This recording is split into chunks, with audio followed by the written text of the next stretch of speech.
Hello everyone, I want to discuss a very important topic andi. Body shaming enta ekkuva ayipoyindi ante na student chinni papa just oka 8 years ala untundi. ఆ పాప మొన్న recent thyroid ఉందని join అయింది. వాళ్ళ mummy father కి mother కి కూడా thyroid ఉంది.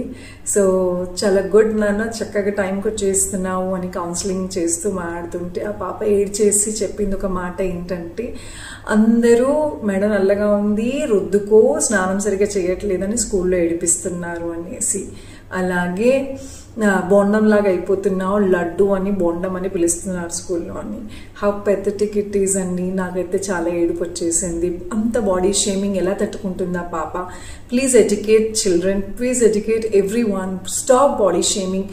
మనము రకరకాల షేప్స్, సైజెస్, కలర్స్లో we are created and everyone is beautiful ఇక్కడ. సో కొన్ని హెల్త్ కొన్ని ప్రాబ్లమ్స్ మూలన ఒళ్ళు నల్లపడటం ఆర్ పిగ్మెంటెడ్ స్కిన్ అనేది ఇండియన్ స్కిన్ అంతా ఒకటే టోన్లో ఉండదు.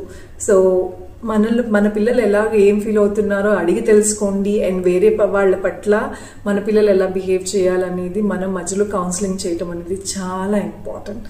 Stop body shaming.